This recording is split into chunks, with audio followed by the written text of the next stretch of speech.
Well, connecting the dots, work, life, balance, and aging. This conference is the culmination of a 3-year RDI project studying the productivity and well-being of working men and women. Joining us on set, we have Professor Patricia Mohammed. She's a lead researcher, Professor of Gender and Cultural Studies, Campus Coordinator, School for Graduate Studies and Research, UWI. Also, we have Dr. Cheryl Ann Sarita Budram, co-lead research lecturer and social work practicum coordinator, Department of Behavioral Science at the UWI. Ladies, welcome. Thank you. Thank you. My first question, what is connecting the dots all about? Thank you for having us. It's a pleasure. Connecting the Dots is actually the title of the conference that we have emerged with that brings together a 3-year project that we've been working on, which was primarily to do with work, life, and aging, and the impact. The project started with looking at the impact of the aging population on the productivity of the working population. One of the reasons we came to that project as a research project that was actually funded by the UWI Research and Development Impact Fund was that we recognized, as many demographers have recognized, there's a great demographic shift that's going on, not just in the Caribbean, it's gone on elsewhere, where people are living longer, so we have a longer expectation of life. The population of working age is shrinking, and there's a decrease in fertility as well. So what you're going to have, as we have already, is an increased burden on the working population. But it also puts a burden on the aging population in another way, in the sense of, are they still productive? Do they still want to be productive in the workplace? Added to that, and this is why the work-life balance component emerges, is that you have a more stressful working environment now. We have emails, traffic problems, the acceleration of life. You know, everything is accelerated in this what we call the contemporary period, and that has also put a burden on people who actually have to do all that kind of multitasking, and it is having an impact on people's stress levels. Our services equipped? Do we have care workers to look after our elderly? Do we have the proper housing and facilities for people who are aged, who don't have that kind of access? Are pensions, in fact, sufficient to see people through an extended age period?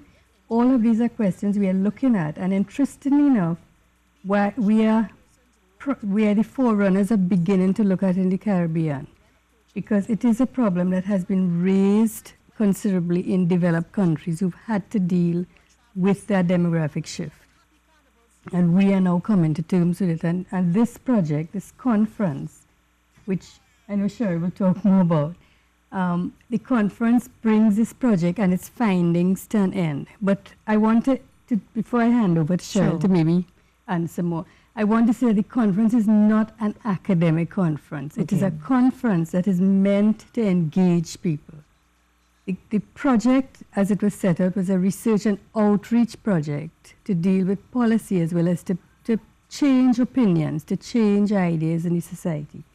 So we have created a conference that is really about, I would call it almost a consultation with the society.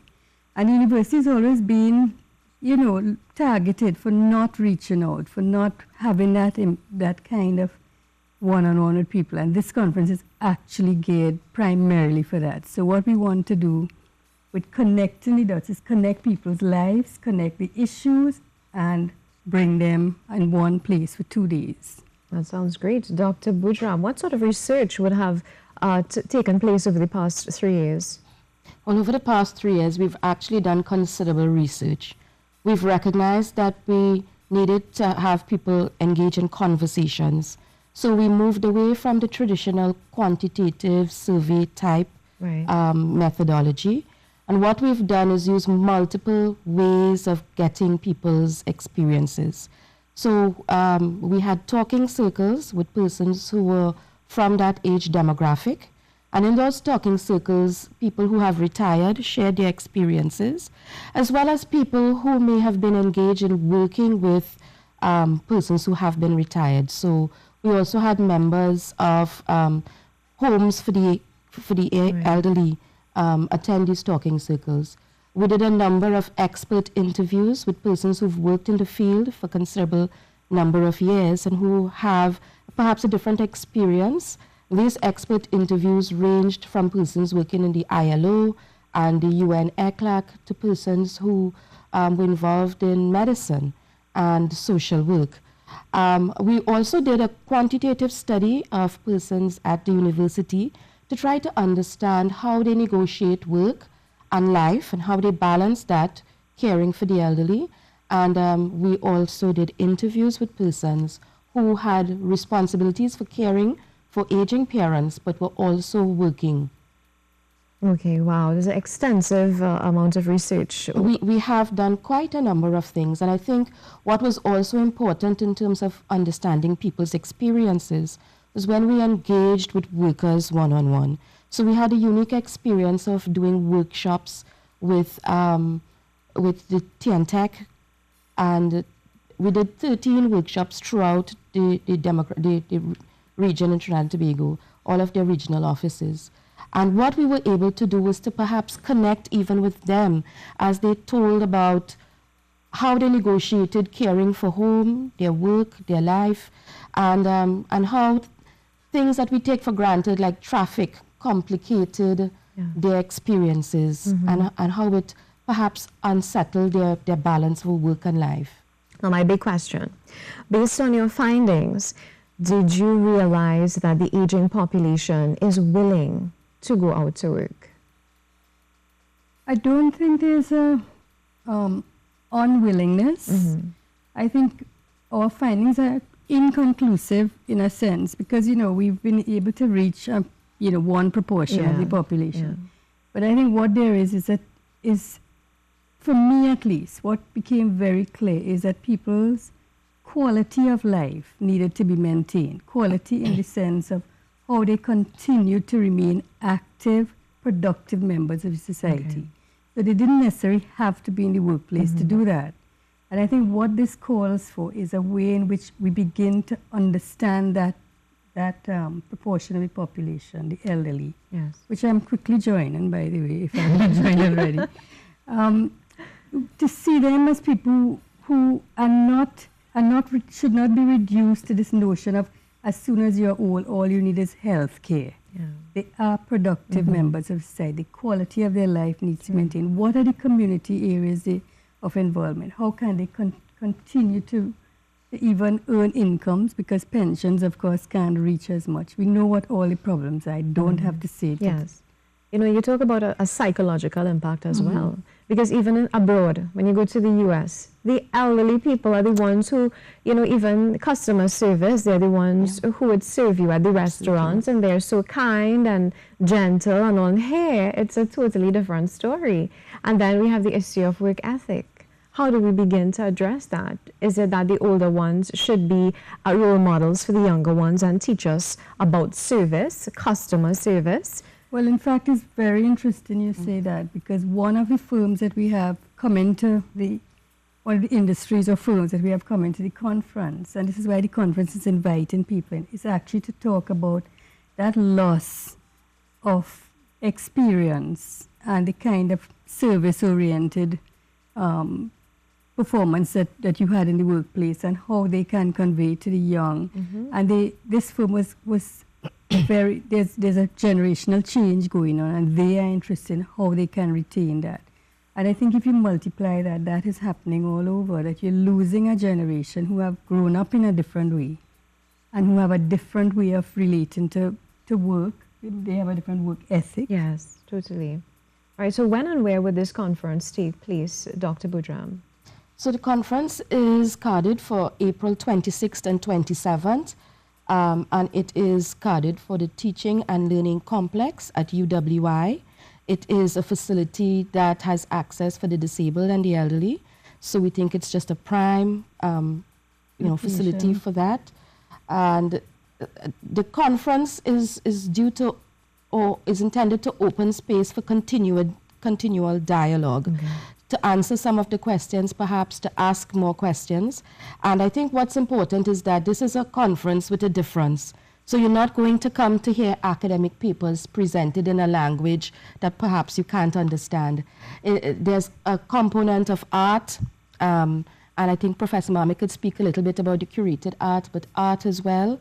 And we're encouraging persons who are retired, persons who are planning on retiring, persons from HR units that may have the responsibility of helping persons to transition post-retirement, to come to the conference, because the dialogue and conversations, I think, will be very meaningful in bringing about a better sense of well-being for persons that are the elderly, but also for persons who are working and caring for the elderly. Yes. Professor, you wanted to touch on curated art? Well, apart from the papers and so on, and we actually, before I go to the curated exhibition, there are 2 open mic sessions which are going to be videotaped, where we want people to just share their views. And we have produced a few short films, including an animated set of films around the series. So there's going to be a kind of multi-formatted set of presentations. But we have in the foyer, apart from displays of various agencies, AELA, KEYS, ILO, on work and so on, we have a curated exhibition called A Certain Sign of Age, in which the Department of Creative and Festival Arts has joined to, has agreed to, and they've created an exhibition where they've got people to conceptualize age.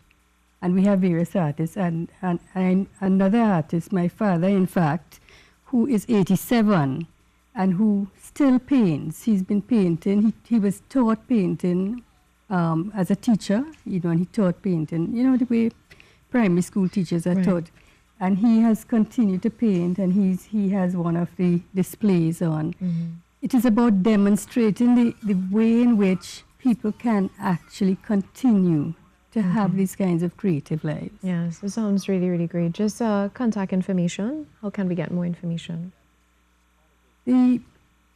And registration, of course. Registration, we want to say that there is a registration fee, but we are making it flexible for people who cannot afford. So once you want to come to the conference, before we go to the registration, may I just say that there are 2 keynote speakers, if I have time.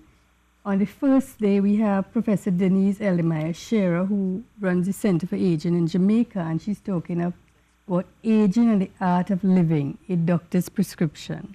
And on the second day, we have Mrs. Naila Pulaya, who is the Executive Director of the National Insurance Board. And she's talking about work, life, and aging in relation to planning for longer working life. So the 2 days are actually very valuable for people who want to be exposed to that. A number to call? The number to call is 662, the university number, extension 85282. Okay. Great. There's a website on the UWI as well, so that you can contact us and register online. Okay, great. Ladies, thank you so much. Such a pleasure. Very interesting conversation here today. Thank you for having us. It's a pleasure.